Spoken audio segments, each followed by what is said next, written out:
Hello, brothers and sisters. Welcome to my new YouTube channel. First of all, from the bottom of my heart, I would like to thank each and every one of you for your love and support. I have a calling, and that's the reason I've created this channel. My main purpose is to spread love everywhere and to spread awareness that death is not the end, but the doorway to infinity. I'm so honored and excited to introduce you my first guest ever on my channel. His name is Dennis Bullock. Dennis Bullock is born in Philadelphia, USA, studied music in New York. Dennis Bullock is an international R&B singer, a jazz funk saxophone player, and a gospel singer. Dennis has performed with many popular artists like Prince, James Brown, Michael Jackson, and many more. He also performed with Zucchero in 2016 in Zurich and has performed at the Jazz Festival Montreux, Switzerland.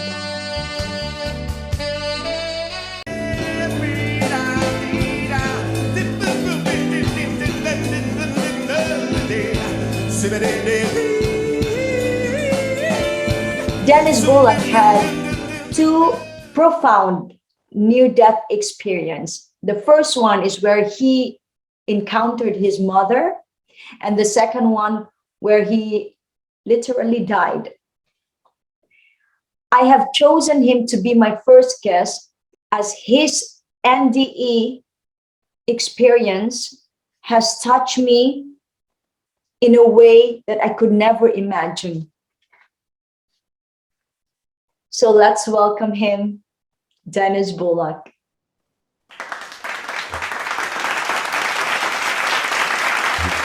Welcome to my channel, Dennis. Hi, Annette. It's a pleasure to be on your channel. Thank you. I'm so overwhelmed with gratitude for having you here.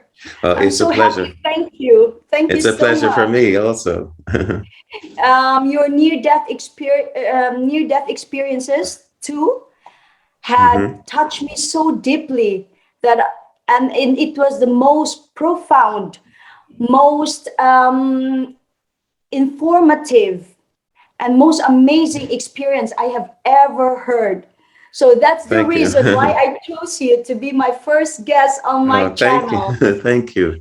It's a real pleasure to be able to talk with you and your public, and to share what happened to me. Okay, we would like to hear your story. We can't wait. Okay. Okay. Well, it all started with me and my mother. That was my first experience. The first experience, I was not dead, but I experienced almost everything you would if you were dead. Okay. Me and my mother were very close. We loved each other very, very much. And when she got sick at one point, and then she died. Then my world crashed. My mother was so good to me. She didn't have a job, and she saved her money to buy me my first saxophone, because I'm a musician, an artist, and a singer and a saxophone player. And when she passed away, my world passed away. So then I started to about a weekend, for a week and a half, I started to drink every night and come back home. I was living in Canada, Montreal, Canada at the time, and come back home to my apartment and sit on the side of my bed and cry myself to sleep. And that was my routine. I did this for about a week and a half after she passed away. And one night, I came home with my routine. And when I used to come home, I had this routine where I would come to my room, turn off the light, sit on my bed, and then crying myself to sleep. And this one night I came in, I turned off the light like normal. I sat on my bed ready to do my routine. And I went to untie my sneakers, and I saw on the ground on my sneakers that there was light. And I said, that's strange. I know I turned out the light. And then when I looked up, this is the crazy part. When I looked up, it was like the sun that you see in the sky was inside my room.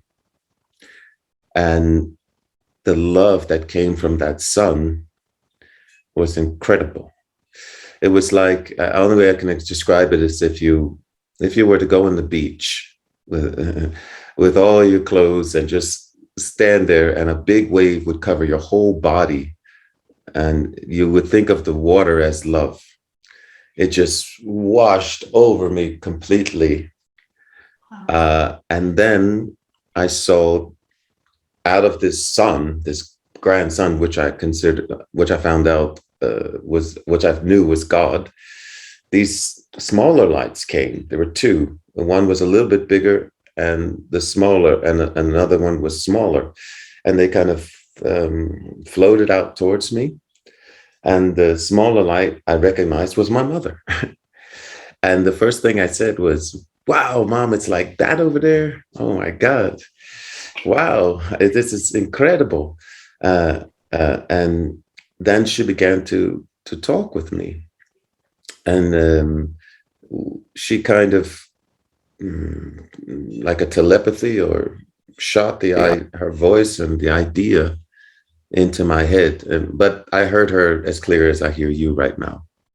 Okay. So it was like a conversation like we were having, but I just could feel it coming into me instead of just hearing it like I hear you. I could feel it also coming into me. Wow.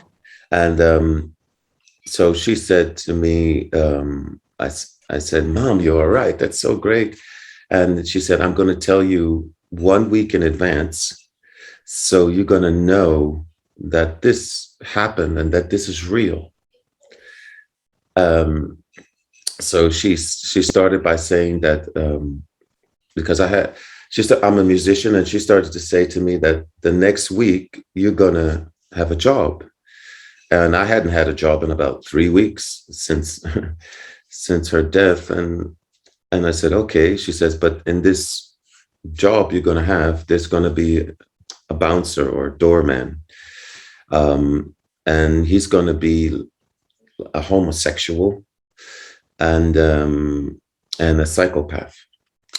Now, I was in my mother passed away when I was 29 years old. So I was kind of very, very vigor and very ready for anything, kind of. I wasn't an aggressive person, but I was kind of like a Western, you know. I wasn't looking for trouble, but I could handle it if it came my way, you know. So she knew me, and she knew that, you know, she knew that I would try to fight this guy because I'm not gay. And it's nothing against somebody in the audience who might be gay or lesbian. I don't have no judgment. But at that time, if somebody came to me knowing that I'm not gay and tried to make a pass, I would be ready to fight. My mother knew this. So she told me, whatever you do, don't argue with him and don't get into a fight. And she also showed me 2 probabilities if I did, like 2 timelines, I would call them. She said one timeline, I would kill him. No, he would kill me, sorry. One timeline, he would kill me. And the other timeline, I would kill him, but I would go to jail for life. So she said, whatever you do, don't get into an argument or a fight because he's a psychopath. So I said, okay, Mom, okay, no worries. I'm not going to get into a fight. And then she said, the other thing, the girlfriend that you're currently with, she said, she has 3 kids and that you don't know about. And she's going to try to have a 4th kid with you, kind of against your will. Like she may lie and say she's on birth control pill when she's not, or stuff like that. And just that you know. And she said, I'm telling you these things just a week. I'm only allowed to tell you the future a week in advance. And then she told me she loved me, and she said she would be around me always, but I wouldn't be aware as much as I am at that moment. Well, for me, I said, wow. Wow. I said, this is a lot of information. Oh my gosh. And then I said to myself, I said, I want to ask this other light, because I said to myself, hey, I have God in my room. I'm going to ask questions. I want to know, who's going to be my wife, how many kids I'm going to have, why am I here? I wanted to know all of that. And so I turned to this other light that was with her, that was totally silent while I was talking with my mother. It was just there. And then when I asked my mother, who is this other light? And the light spoke to me. And it said, it was an escort. And it said to me in a very calm, neutral voice, that this is the exact words, this is an interruption in your life. So I said, oh, okay. And then I said, well, I got some questions, because this, it's like Star Wars in my room, So I said, well, can you tell me, who's going to be my wife and all these things, and how many kids, and why am I here? And then the angel, I call it an angel because there was so much love coming from it. The angel said in a very calm, always neutral voice, I'm going to tell you all the answers to those questions, but you won't be allowed to remember. So the angel told me all the answers, but I was only allowed to remember what my mother said. And I could sense, while they were there, I could kind of sense the relationship between the angel and my mother. And it was kind of like my mother was saying, you got to get me over there. You got to get me over there. My boy's in trouble. You got to get me over there. And the angel said to her, kind of like, because it's love, I will get you there. And what I got from their relationship was that love is boundless. It never dies, and it can break through any kind of world. That's why she was able to kind of punch a hole in my world and say what she needed to say, and to take me off of this course, because when my mother passed away, I didn't care if I lived or died. I was kind of suicidal, but I wasn't trying to take my life, but I didn't care if a car hit me or not. It wouldn't faze me. So she kind of took me off that path. And anyway, so after my mother said that, I love you and I'm going to be around you, but you won't be allowed to remember, then they started to pull away from me. And as they started to pull away, it was kind of like somebody turning the heat down in a room, and or like an ice cube in a glass that's slowly melting. And as they pulled away from me, tears burst out of my eyes, rolled down my face. And they pulled away. And then I said to myself, I said, nobody's ever going to believe me. Nobody's ever going to believe this happened. Nobody's ever going to believe me.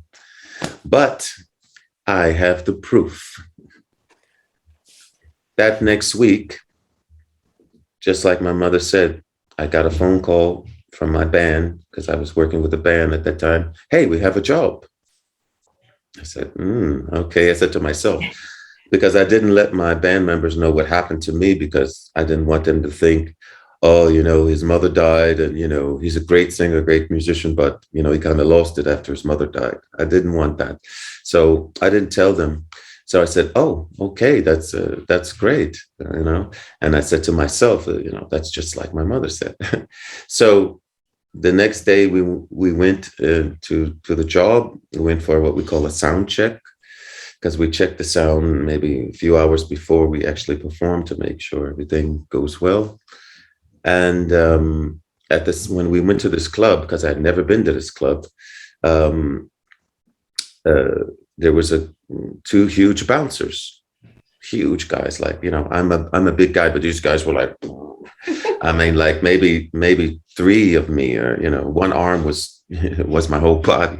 You know, they were huge. They're kind of like the wrestling type of Hulk Hogan, you know, all those, you know. So I saw them, and I didn't think nothing of it at that time. It was daytime, and so I came in, and nothing happened at that time. We did our sound check, and then we went to the show, to do the show at night. And we came in, and I saw the bouncers. I didn't think nothing at that time, but I was keeping my eye on them because I knew what my mother said was starting to come true. So I came in, we did our first set, and then we took a break. And I was talking to the band members. It was like me. That's how it was. It was like me, and they were them, the band members. And this bouncer walked behind me.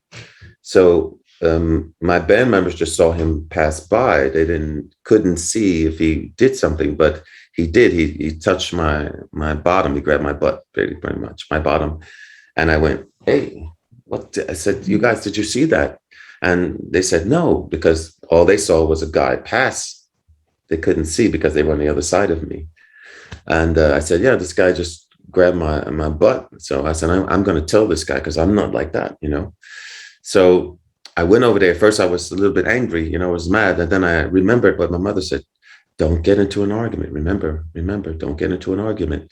So I went over there and I told them, I said, "Hey, man, you know, I'm not like that. And I know what you tried to do just now." I said, "I'm not like that." And he was looking at me like this, you know, and he said, "You had too much beers." And I said, "Listen, man, I'm just telling you, I'm not like that. So please don't touch me." And then he said, he said to me, "Why did you tell your friends?" And I said, "I told my friends because that's what you did." And because he touched me, and then he kind of went into a corner and looked at me as if to say, like to test me if I'm gay or something. I don't know.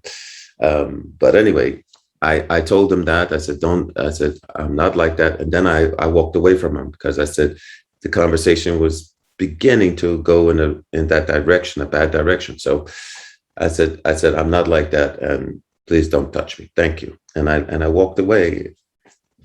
And so we did our second set, and then we left the club.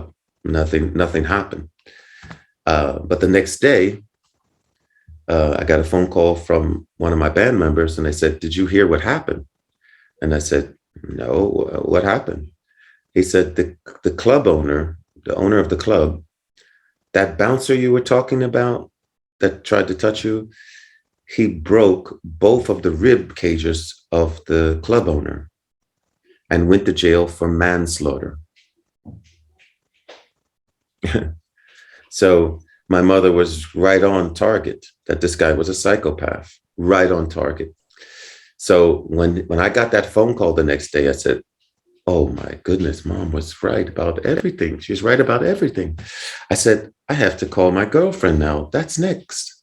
I have to find out if this is true, because this is all happening exactly like she said." So I picked up the phone and I called my girlfriend at that time, and I said, "Tell me something, and tell me the truth, please." I said, "Do you have 3 kids?" And she said, "Who told you?" And I said, No, really, tell me the truth. Do you have 3 kids? Because I had been seeing her for about a year and a half, and she never mentioned any kids. And she basically, she hid them from me, and she lied. And I said, "Tell me, do you have 3 kids?" She said, "Yes, but who told you?"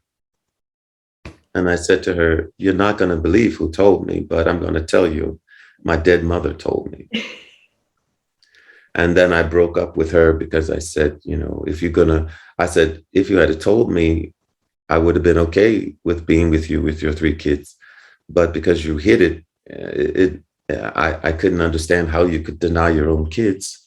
And also, I wouldn't know what else are you hiding? What else would you be hiding? So we broke up after that. And yeah, and everything that my mother said came true. So that's the first story. That's the first near-death story. That first near-death story, like I said, I was only allowed to remember what my mother told me at that time. Now I have a second near-death story that happened about 5 years after she died, my mother died, because I'm a musician, and I was 29. I was kind of living on the wild side, let's say. A lot of drugs, rock and roll, and women. And also, I had a mentor at that time. I won't say his name to protect his family, but he was a great singer and somebody I was following. He used to be a lead singer for a group in America called the Platers. This guy, he had record deals, all international record deals. He was a great singer. He had everything that I wanted to be at that time. And so I started to follow him, and then he kind of introduced me to drugs. So I started to do drugs with him because I thought at that time, that's the way, because look how successful he is. He's great and everything is going well. And, I'm learning about singing. I'm learning everything I need to know. So I followed him and we started to do drugs together. And then I did his last show because he died. And when he died, that was my wake-up call. That's when I said to myself, and I stopped all drugs cold turkey. I said, that's it, because, I don't want to end up like him. Even though he was really one of my best friends, he was a little bit older than me, but very successful and very great singer. So then I stopped, and what I did was kind of replace the drugs with marijuana, which is a joint I would smoke every now and then. And so that's what I stopped that. I got rid of all of that. And then one day with my new girlfriend that I had at the time, we didn't have any marijuana. So I asked a friend if they could get some marijuana, and they said, yes, I can bake it in a cake for you. So I told my girlfriend, I said, hey, that's weird. I never had it in a cake before. I said, let's try that. Yeah, that could be cool. So my friend baked this cake, and he put tons and tons of marijuana in the cake. And he brought it over to the apartment. And he brought it to me and my girlfriend, and then he left. So it was a chocolate cake, by the way. And I just baked chocolate cake. Oh, yes, no, yes, straight cake. That's good. Straight chocolate cake. That's good. So she took a piece, and I took a piece, and we waited 20 minutes, and nothing happened. And she said, well, maybe we should eat the whole cake, because nothing happened. Maybe we didn't eat enough. So I said, okay, yeah, that's probably it, because nothing's happening. So I cut the cake in half. She took one half and I took the other half. And we ate the whole cake, and we waited 20 minutes again, and nothing happened. But then we waited another 10 minutes. Then something started to happen. But what it was that it was not getting us high. It started to shut down our body. Like I was talking with her, and I would forget to breathe. And it was starting to be hard for me to move. So my girlfriend said, call 911 while you still can. And I said, yes, I think you're right. So I called 911, and they said, well, how can we help you? And I said, well, they said, what's the problem? I said, well, I was a little bit embarrassed to tell them what the problem was. I said, well, me and my girlfriend, we ate a cake with marijuana, and we feel it's starting to feel like we can't breathe, and we can't, we're gonna die. So could you please come and help us, save us, you know? So in Canada, when you call 911, and if it has anything to do with any kind of drug, they send the police also with them. So when they came, the police came with them. So the police came and came into the apartment expecting to charge us with something. But we had ate all the cake, so there was no evidence. There was nothing. So, so the police left, and the ambulance took us. And it was really a crazy scene because we lived on the third floor, and we had stairs, winding stairs, and the neighbor. This happened at 4 o'clock in the morning, and the neighbors were looking through the window, and there was flashing lights everywhere, and they put each of us on a stretcher, and they were like, the neighbors were like, what happened to them? You know, all these flashing lights. It was a real circus, so crazy. And but for me, I was holding on to dear life because I couldn't hardly breathe. My heart couldn't hardly beat properly. It was forcing my life to exist. I was just holding on until the ambulance got there. And so when they arrived and got us, I was kind of relieved a little bit, still holding on to life though. And they carried us down, put us in the ambulance, and we went to the hospital. And another funny, strange thing that happened with that was when I arrived in the hospital, I saw my dead mother again. But this time she was looking through papers at the reception desk. I don't know why, but when we passed through the reception, I was on a stretcher. I said, "Hey, there's mom," and she had this like shirt that she used to wear. She used to belong to a women's club, and they used to go out on Saturday nights and play bingo and all kinds of games. And she had that shirt on, and she was looking through papers trying to find where I was. And what I got later, after the whole experience of the second time, was that if she had found me, I wouldn't be here today. Okay. So she didn't find me. So they ruled me into one room by myself, and they put my girlfriend in another room by herself, and they gave me this black drink. I thought it was tar, but later I found out it's activated charcoal, and it's to absorb any kind of drug. So to absorb all the marijuana, actually. So I'm in the hospital bed, and as they gave me the drink that tastes horrible, and I drank all of it very fast because I wanted to be okay, you know. So I drank it very because I thought that I wasn't going to survive, and so I drank it, and they left me. They left me in my room for about hour and a half, 2 hours by myself, because they figured that once you drink the tar of the activated charcoal, it absorbs any toxins in your body. So I was on my hospital bed, and I said, finally, everything is going to be all right. I'm going to survive. And so I laid back on my bed, and then all of a sudden, as I was laying back, I started to hear my heart, but it was like in my ear. And it started to beat very slow, like boom, boom, boom, boom, boom, boom, boom. And I popped out of my body. When my heart stopped, I just popped out of my body. And the first thing I said then was, I'm out, because it was so easy. It was so easy. I mean, it was like, you yawn and then you're out. Or you drink a glass of water, and then you're out. It was that easy. So I was out of my body. I popped out of my body. I was on the side, standing on the side of my bed, and my body was in the bed.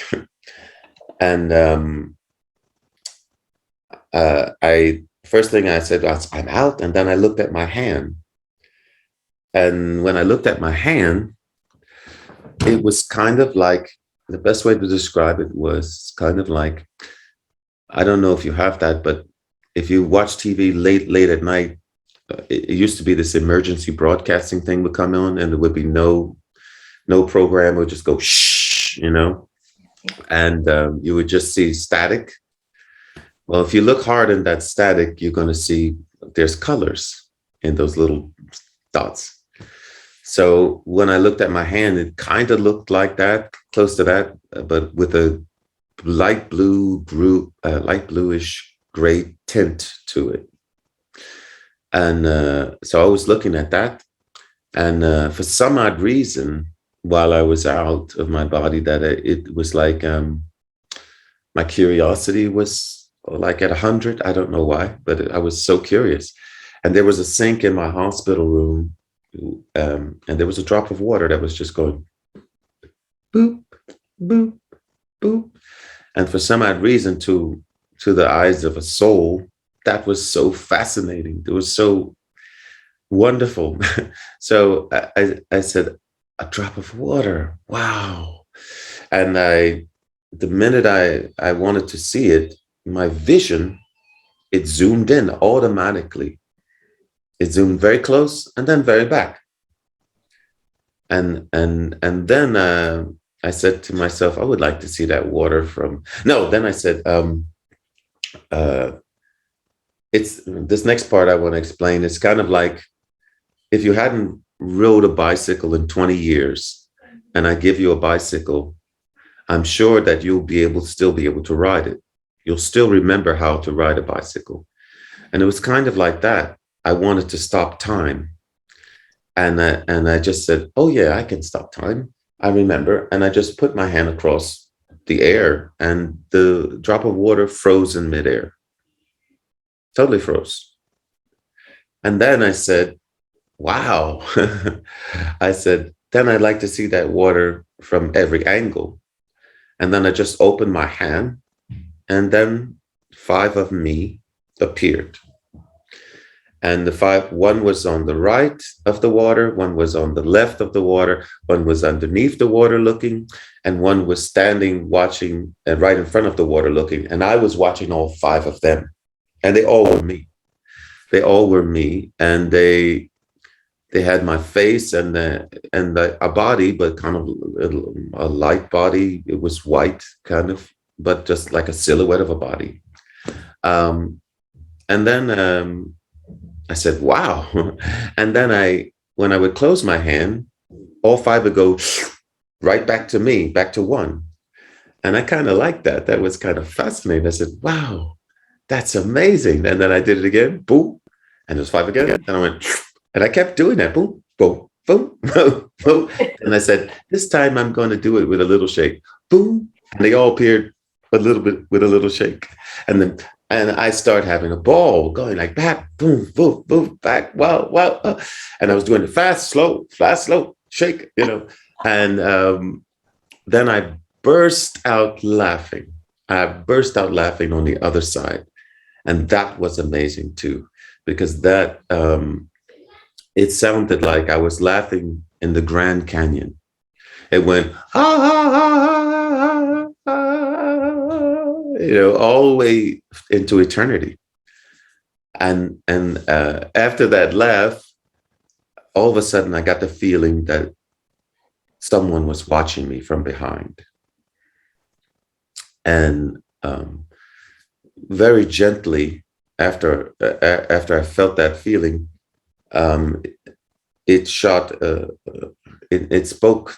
Somebody spoke to me. A voice spoke to me, and it gently spoke to me, as if somebody gently touches your hand and said, "If you stay out here too long, you'll have to stay."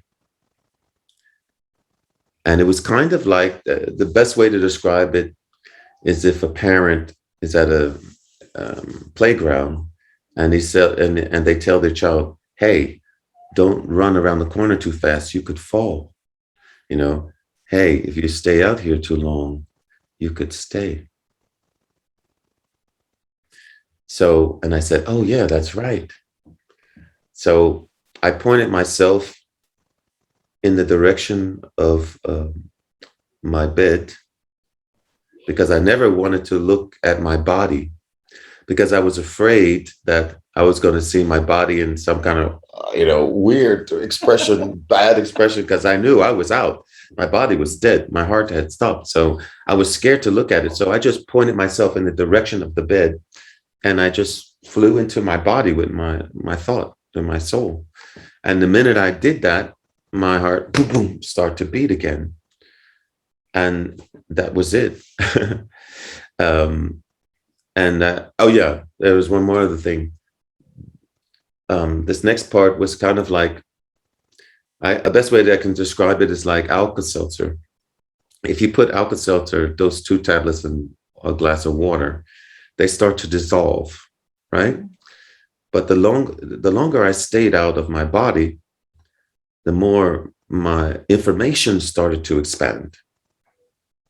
The more I was finding out, hey, you could stop time. Hey, you can divide yourself. It was just getting more and more information as I was staying out of my body.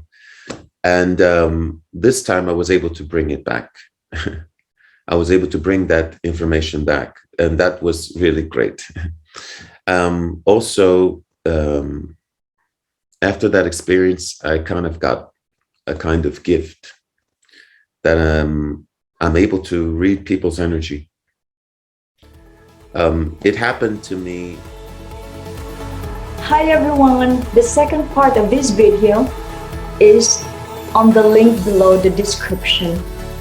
Thank you so much for watching my very first video on this channel, and for all the subscribers and for all the likes, thank you so much. And for all the informations about Dennis Bullock, you can contact him through email. I'll paste it down below the description. Thank you, and hope to see you soon. Thank you, bye.